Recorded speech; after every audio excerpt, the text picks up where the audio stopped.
Hi guys, so I finally reached home and I've missed this place so much. So it's been almost 9 months since I've been here.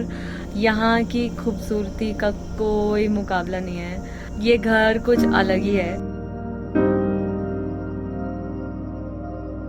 So I do not recommend traveling at this point of time due to the rising number of COVID cases in the country as well as in Himachal. So अगर फिर भी आप travel करना चाहते हैं और या फिर आप लॉन्ग वेकेशन के लिए आ रहे हैं या फिर आप वर्क फ्रॉम होम के लिए यहाँ पे शिफ्ट करना चाहते हैं तो please I would really suggest कि आप सारे प्रिकॉशंस लें. Please follow all the guidelines and SOPs क्योंकि वो कुछ सोच के ही बनाए गए हैं एंड आई थिंक अगर आप वो फॉलो करेंगे तो आप कोविड को कम्युनिटी में स्प्रेड होने से बचा सकते हैं. सो आई वुड हाईली रिक्वेस्ट अगर कोई भी ट्रैवल कर रहा है हिमाचल या उत्तराखंड या कहीं पर भी, please take all the necessary precautions. Please wear your mask, sanitize your hands frequently, avoid getting in contact with locals, isolate yourself in case if you are infected by normal cough, cold or like fever, and try and be responsible, try and be compassionate towards others who are not infected as yet, like we have been infected in the cities because हमने 5 महीने का lockdown झेला है. I don't want कि हमारी वजह से हिमाचल को भी और लॉकडाउन झेलना पड़े. Be responsible and please help us stop the spread of corona virus in the community.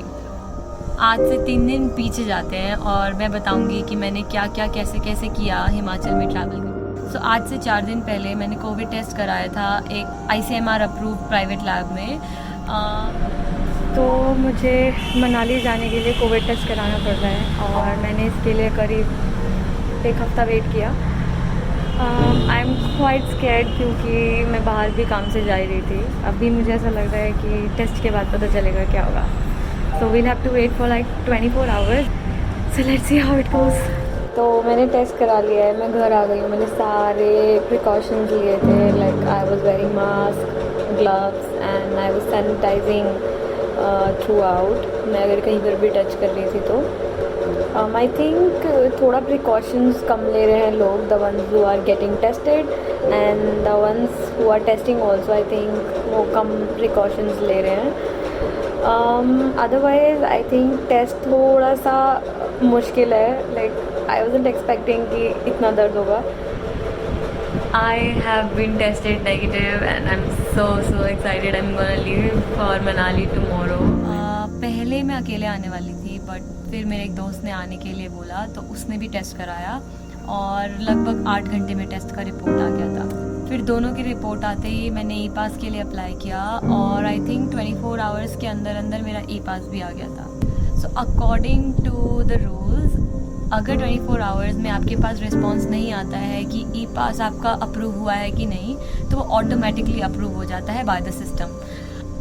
So Covid की रिपोर्ट सिर्फ और सिर्फ 96 आवर्स के लिए वैलिड है from the time of sample collected. Please do not confuse it with कि जब से रिपोर्ट आई है तब से.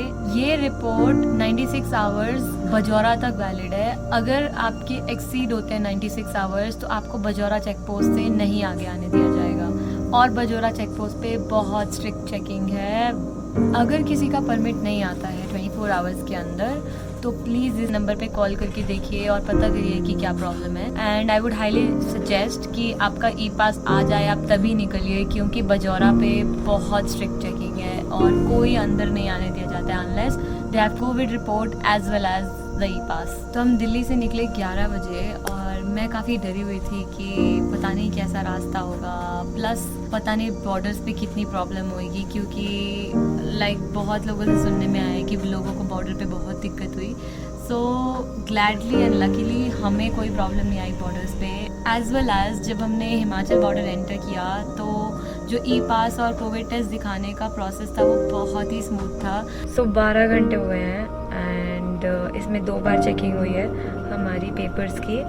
पहली बार इतना मुश्किल नहीं था, पहली बार जल्दी हो गया बट जो दूसरी बार हुआ उसमें हमारे सारे पेपर्स को व्हाट्सएप कराया एंड देन उसको वेरीफाई कराया. It took almost like half an hour to 40 minutes and then उसकी फिर एंट्री भी कराई इट्स क्वाइट स्ट्रिक्ट, ऐसे नहीं है कि मतलब आसानी से जाने देते हैं। अगर आपके पास पूरे पेपर हैं तो कोई परेशान भी नहीं कर रहा है, बहुत अच्छा मैनेजमेंट है।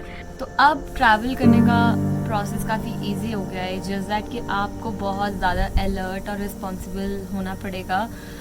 जो भी SOPs आते हैं उसके बारे में आप पढ़िए, लेटेस्ट SOPs को आप पढ़िए before you travel to Himachal, Uttarakhand और एनी अदर स्टेट, क्योंकि सबके SOPs बहुत अलग हैं। और होटल्स का बुकिंग लेना बहुत ज़रूरी है। यहाँ पे भी अगर आप टूरिस्ट की तरह आ रहे हो तो आपको होटल में बुकिंग कराना ज़रूरी है for like minimum of 5 days। And then वो लोग आपके साथ एक डॉक्यूमेंट शेयर करेंगे जिसमें वो स्टेट करेंगे कि आप उनके पास जा रहे हो, और तभी आपको ई पास भी मिलेगा। एंड या so I've reached my home after almost 16 hours of the ride and it was all worth it, like all the pain was worth it। अभी मुझे यहाँ 14 days रहना होगा, क्वारंटीन करना होगा। तो अगर ये आपके लिए हेल्पफुल रहा हो तो please do like, share, comment and subscribe to all the good stuff। And yeah, I shall see you next time।